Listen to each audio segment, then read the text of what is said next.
All right, we are live at the Pahrump, Nevada Silver State and Nevada State Chili Cook-Off, and we are doing some live interviews here today. It's a great time had by all, and we're getting ready to do a live interview here in a second, and we're getting ready to go live in a second as she stands up. But anyway, okay, I'm going to put you on. Now, since we got music playing in the background, I'm going to turn the gain down on the mixer board, ma'am. And so you're going to have to get real close to the mic so they can hear you over there, because I got to turn it down so we don't get the background noise. All right, ma'am, please go ahead and what's your name, ma'am? Adele. All right, let me get you over here on camera. Boom, there you are.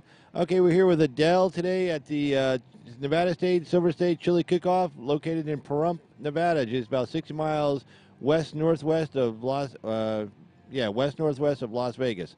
So, Adele, I heard you're from England, is that correct? I am indeed.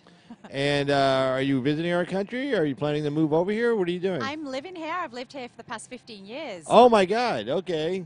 So you're actually, 15 or 50? No, I'm 45 years old. Oh, so last 15 years. Well, you're kind of pretty much an American now. But anyway, Adele is a big Trump supporter. Is that correct, Adele? Yes, I am indeed. And tell us why someone from England is a big Trump supporter. First of all, when I work for my money, I like to keep it. I don't like paying 50 and 70% in taxes to people that decide that they do not want to work. And I became a minority in my own country, which was quite sad for me. Yeah, tell us how that happened. Well, the problem is with, and just so we're clear, I actually voted, and I'm glad for the Brexit.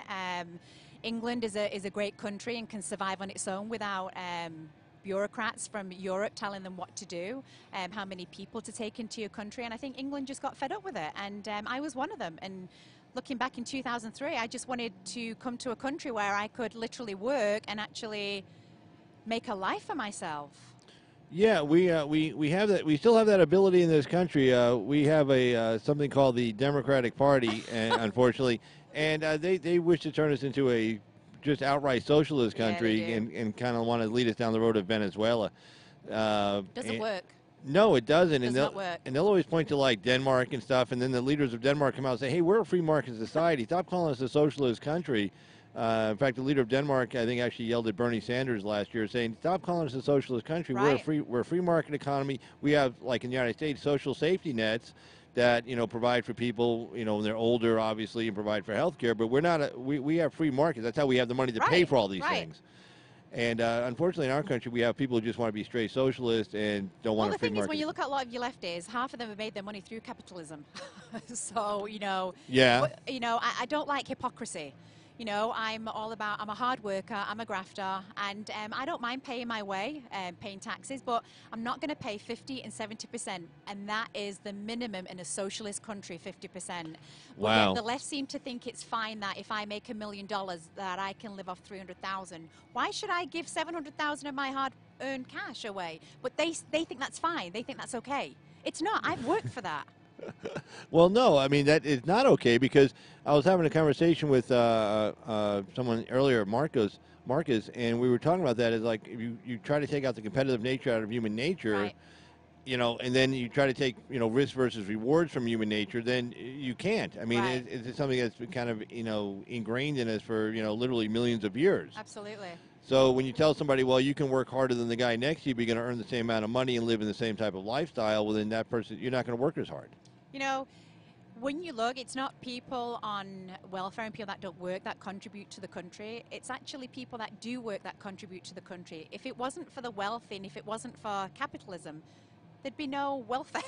There'd be nothing. Right. Because where does the government get their money from? From taxpayers. Right. Government doesn't create wealth. It's like... Absolutely, it doesn't. No, it's like when people say, well, gee, President Obama had a statement saying, well, gee, if you own a business, you didn't build that. Exactly. And he said, he goes, no, the highways and stuff. But what Obama forgot to mention was that you had businesses that created wealth that were able to pay tax money. Jobs, correct. They were able to pay tax money, and those taxes were used to build a highway. Correct.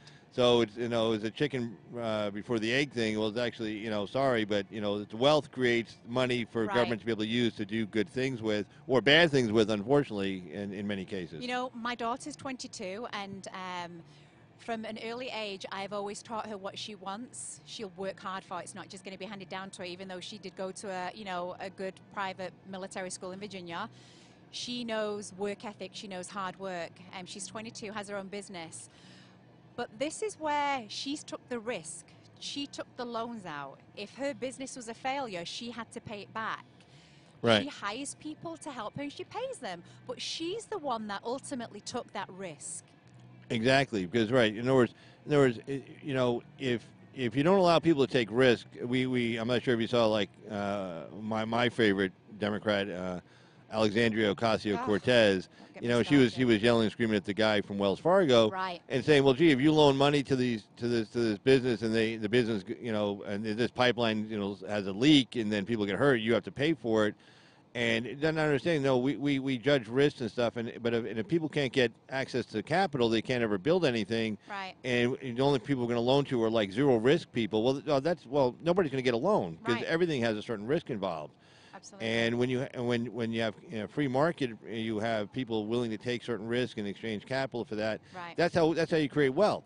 Well, plus Ocasio-Cortez's statement was stupid because like if I buy a car from Nissan and they're financing my car, then I go and like accidentally run over somebody, does Nissan have to pay the damages to the guy I ran over? Of course not. So what the hell was she talking about? It's just absurd. The things she comes out with, it's like, I just don't know. Have you ever really worked? Have you ever lived in a socialist country? Have you not visited? Have you lived there? Have you seen what's gone in a socialist country? I've seen England go downhill. And for me, when I went back in February, it literally just brought tears to my eyes. Like now I choke up. The country is decimated. It's ruined. And I don't care what anyone says. This country, USA, if you work hard, you can accomplish anything. That is and true. It pisses me off. Yeah, no, I can tell you're very emotional about what's happened to your country. I mean, so did you actually go back into London or some of the I went to Manchester. Manchester. And when I was actually, and I took a picture when I was actually in, and I'm a Republican, but I'm also very open. Like when it comes to abortions and things like that, that's not for me to say, but I'm not going to pay for it either. Right. You should pay for it yourself. I don't think taxpayers should have to pay for that. But when I was in England and I was in Manchester in city centre, you've got tents where they're giving out information on Muslims. If I went to their country and handed out information on Catholicism, they'd slit my throat. Like, what is going on? Yeah, no, that's the whole thing. It's this huge double standard, huge hypocrisy, right? If you're a Christian, you go into a Muslim neighborhood and hand out information about Christianity, right? You're dead. You're dead. But it's okay for these Muslims to walk around in the Christian neighborhood and hand out stuff or berate Christians or whatever. Then it's okay. They get a pass. Right. Which is totally absurd. And don't get me wrong. I mean, I have friends that are Muslims. They're great people.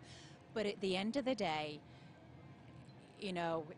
well, the problem is that they'll always identify first as Muslim and everything else second. And second is far, far, far away from first place. And I understand what Trump's doing. I mean, when he got in, I knew that we needed him. He's trying to make this country a better country. And for me, I cannot fathom how, and I just became a citizen a year ago. Oh, congratulations. Thank you. And, and for me, when I swore, to honor this country and, it was a privilege for me. It wasn't a right that I had as an immigrant. It was a privilege and it was an honor to become an American citizen. And for me, I don't understand it. If people don't like this country, then leave. Go to other countries and go and see how great it is, because I can tell you, you will be running back to America because no one leaves this country. They run to this country. Oh, yeah. No, we usually literally have to build a wall to keep them out. I mean, that's like, it's like, you do. Right. It's like, gee, that restaurant's so good, you got to build a wall to keep people out. Well, this country is so good.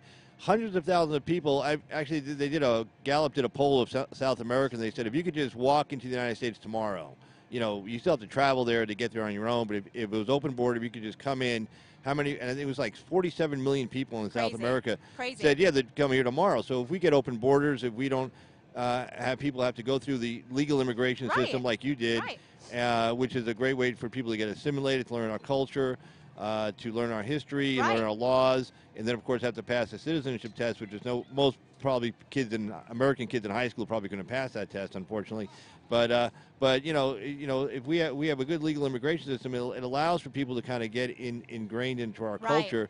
Versus if they come over here legally, then they're going to hang out with other illegals because they're trying to hide Right. out from the Well, cops. there's no record of them on file. Whereas No. with me, if I break the law, I'm already in the system because they've Right. already got my biometrics. Yeah. You know, so I'm pretty much, I'm in the system, and Yeah. that's what we have to do. That's just what you have to do if you want to live in this country. And if you don't want to follow those rules, then leave, because I take offense to that as a brand new citizen. Right.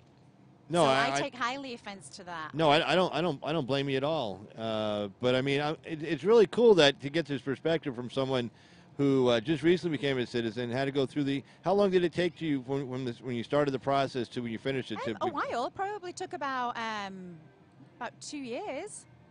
Oh, But, wow. Yeah, I didn't rush it though, but it didn't take that long at all, really. I know some people that have done it within a year, but it does take time. But this is the problem as well. When you have people keep jumping ahead, it knocks Right. you back. Well, yeah, because you got there's only so many resources Right. immigration Their officers hands have. are tied right now. Yeah. Yeah, because they're busy chasing around people who are illegally, That and so shouldn't be here. right, so the 1 million people that we got coming through our system legally every year, they are getting Right, pushed to the right, back of the that's line, right. That's unfortunately. right. And it's not fair. Do it the right way if you want to come and live here.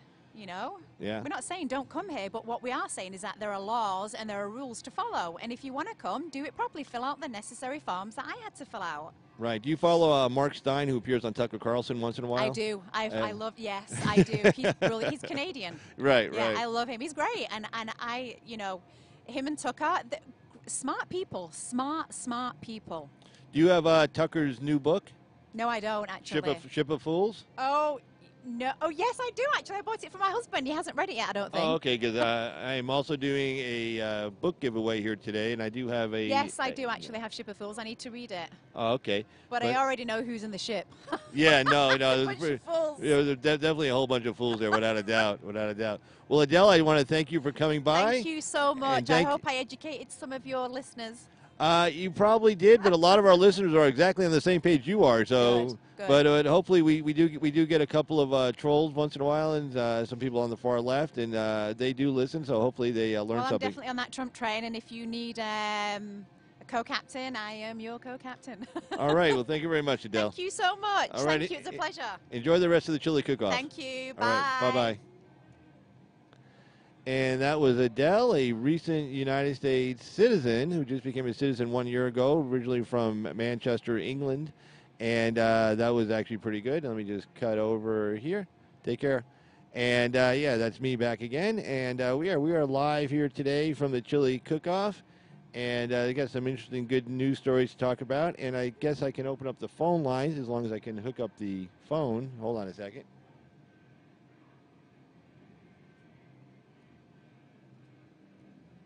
And we are hooking up the phone as we speak. Da-da. Let's see here. I guess everything will work. Ah. There we go. Do. That's me humming. All right, got an Skype. There's no IPE. Skype. Getting Skype turned on here. All right, so let's see. Skype is on. Let me get the phone number up here real quick. Okay.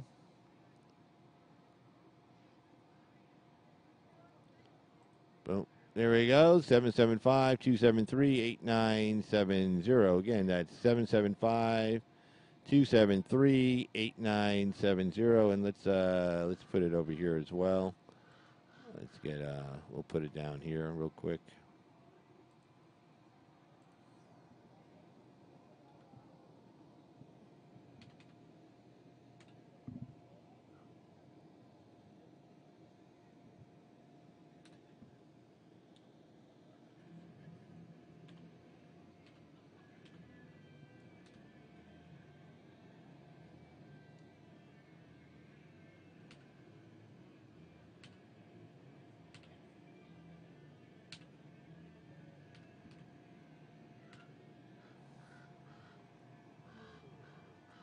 And there we go. There's phone number. So anybody want to call in, feel free. We've got the live call-in show going.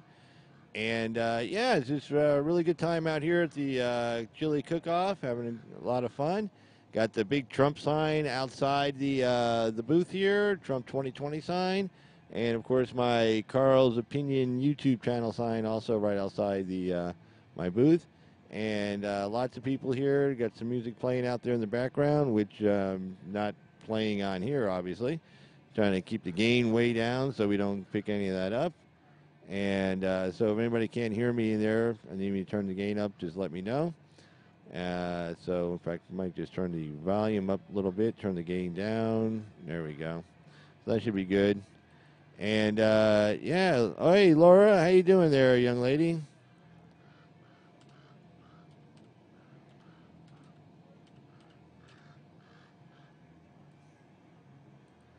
All right, let's see. Let me see if I can pop some news up over here. Hold on.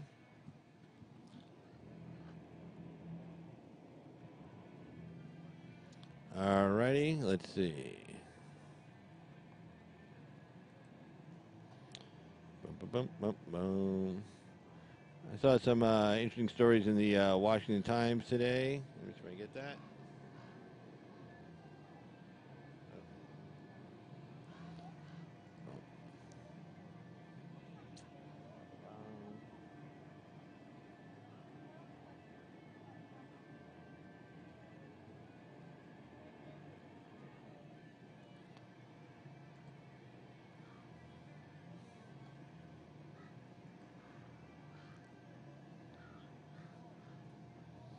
Do, do, do, do, do.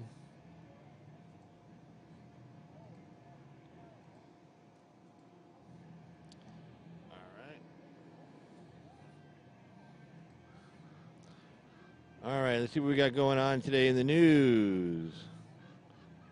Dems think extreme abortion bill. All right. Let's see, we got. Go to the E-Edition newspaper, the Washington Times, and let's try and get some news here. Oh, okay. This one really bothered me a lot. So let's get to it. All right. Jump back over here real quick.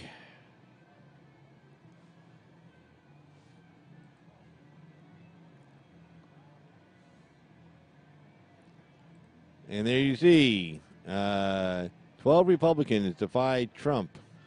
How nice. That's just what we need. Yeah, why not? So, sure.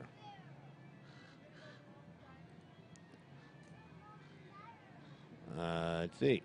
Well, should be an overlay. Oh, there I am. Okay, I'm in the wrong place. Sorry. Let me just move myself over here real quick.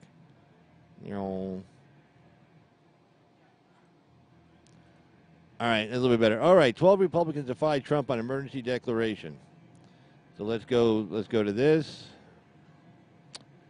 Republicans rush to join. Here, let's go back to the chat room real quick. Hey, Intels, chili sounds great right now. I had hot and sour soup for breakfast this morning. Just trying to open my nose. Yeah, colds suck. Yeah, colds do suck, man. I was down and out pretty bad myself. But yeah, lots of good chili. I am not linked. I am not making any chili. I am just broadcasting live on YouTube from the chili cook-off. But no, I am not cooking any chili today. No, I'm not the old lady's the definitely the big chili cook at the house. So that's not me. Corned beef tomorrow. Well, yeah, corned beef tomorrow. Tomorrow's St. Patrick's Day. That's when you have to have corned beef. Hopefully, we're gonna have some corned beef tomorrow.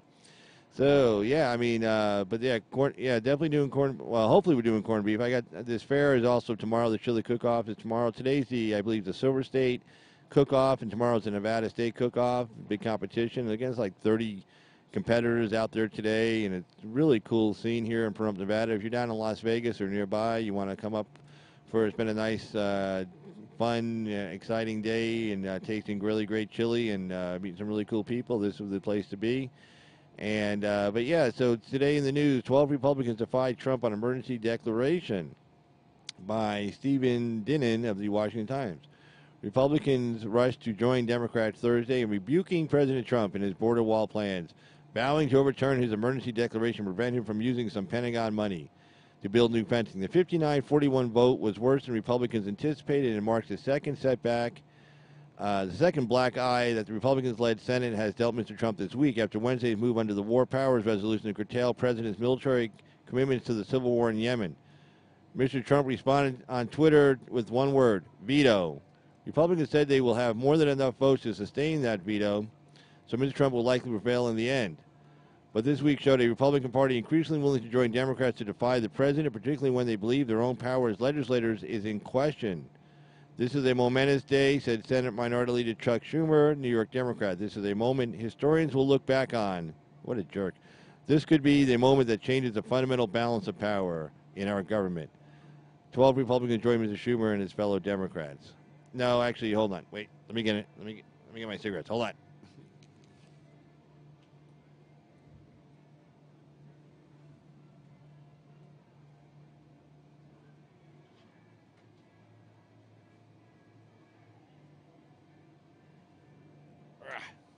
All right, I'm back. Let's get my cigarettes.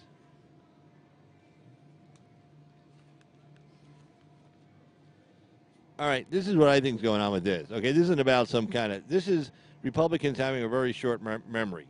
To wit, only like 2.5 years ago. Okay, the reason why the Republicans held on to the Senate and kept the House in 2016 was because Donald Trump was on the ticket, and Donald Trump got everybody excited. Otherwise, it would have been another 2012 or 2008 election. Okay, if it wasn't for Donald Trump. That's the only difference between 2008, 2012, and 2016 was Donald Trump was on the ticket in 2016. It wasn't because Barack Obama or Hillary Clinton was on the ticket in any of those years, respectively. So the Republicans are like, oh, well, we don't want to go down that road because, Trump is crazy, We don't want to. We want to be seen as like we're normal. We don't like his tweets. We think he's acting too crazy. No, I mean, they're not realizing. They said the same stupid shit in 2016. That's why a lot of them, including the guy that used to represent the state of Nevada in the Senate, Senator Dean Heller, is no longer a senator. Because he came out after, Trump's thing about the immigration, and then also he said, I can't vote for Trump because the way he feels about immigration, illegal immigration, how he feels about building the wall and all that. I can't support him. Well, he wasn't up that year, but he was up in 2018. And guess what happened in 2018? Yeah, he got the Republican nomination, but a lot of Republicans didn't necessarily vote for the guy. Okay, and that's what happens. And and not to mention they split the Republican Party in the state. So even if Republicans wanted to vote for him, really to do much good because the Democrats were able to divide and conquer. So all these like, oh, we're too civilized, and Trump's so bad and so obnoxious. Oh, we can't go along with him. Oh, and this declaration thing is, unconstitutional. Read the damn statute. It's not unconstitutional. Congress, under Article 1, has the authority to appropriate funds. That's it. Except when Congress gives that power away, when they vote on it and they say, no, the executive branch can do it under these specific circumstances with declaring a national emergency. And as long as the money's already been appropriated before, and as long as actually the statute also has been allowed, there was previously appropriated laws, to it like the 2006 border wall that then Senator Obama voted on, and signed into law by George Bush, and the 2014 border fencing, border barrier, border wall, whatever the hell it was called. Also that in 2014. Hey, we're live right now, and there's Olive. How to pick up. That's good. That's excellent. Well, I'm live right now. I'm on air. Yeah. But hey, just want to say hey to everybody. And some of my friends just came by, stopped by to say hello. And they're all liberals, though. So anyway, but okay, I tell you what, we're going to cut this off right now. And no, go.